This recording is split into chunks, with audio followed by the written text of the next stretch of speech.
Hi friends, I'm Daudi Msima. I'm speaking from the Lutheran Center in Juba, South Sudan. Earlier, I was talking with one of the youth leaders here. She's called Anieta. She told me that Christ, through the church, is the only hope, not just in South Sudan, but in the whole world.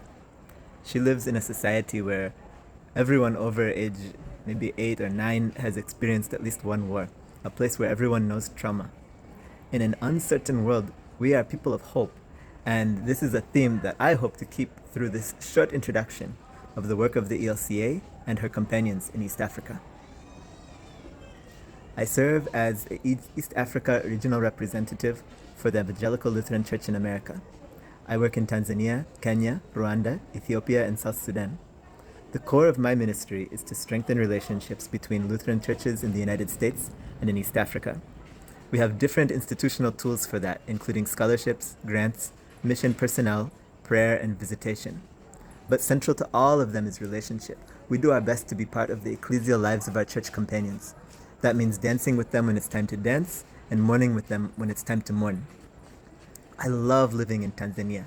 I live in the town of Arusha with my wife Kellen and our children and other relatives. The Lutheran Church in Tanzania is strong, claiming 8 million members. In some villages, you'll find almost everyone is Lutheran. But back to Anieta from the youth group here. She said, the church is the only hope. There are a lot of things that you can believe in or put your hope in. Football teams, singers, politicians, money, careers, but none compares to Christ. As I'm writing this on a Saturday evening in South Sudan, there are about 30 women in the courtyard of the church who are clapping their hands to a praise song in Arabic. They have been afflicted with obstetric fistula, having had a complication during childbirth that causes them to leak urine or feces. Because of the smell, many have been abandoned by their spouses or outcast by their communities. In a society where community is everything. Some are desperate, even seeking surgery from livestock veterinarians when there's no medical doctors in the area. I met a woman last year who had, over the years, had at least 5 surgery attempts. All failed. What do you do when it seems like everything is messed up? Answering this question is what the church here is so good at. The church has many ways to say and to show that you turn to your Creator, you wrestle with Him in your pain, and you put your hope in the Lord. Lutheran churches in Africa are mostly very engaged in diaconia, or service ministries.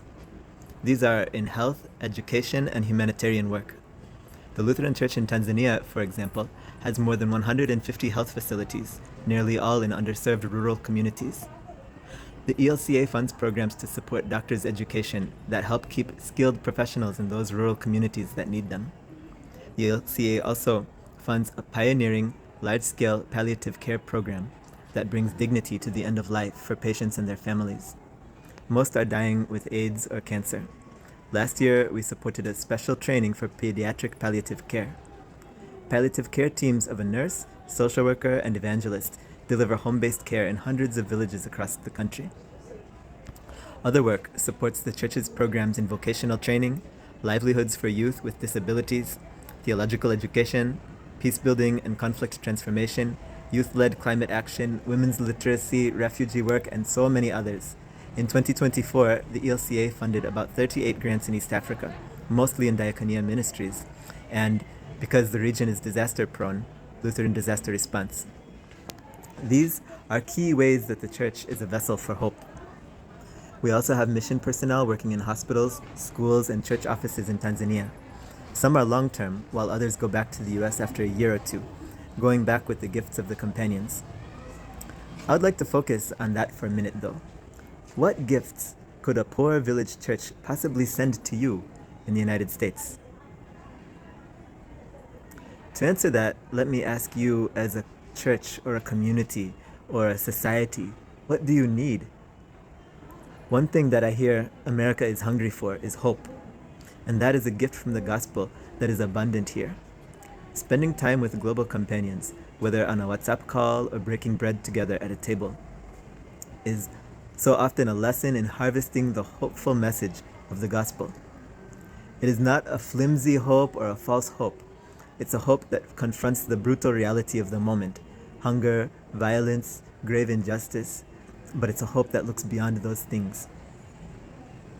Tomorrow, screening starts for the fistula camp here in Juba.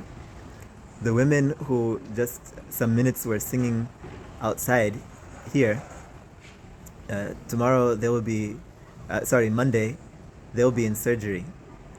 And most of them will go home in a few weeks completely healed.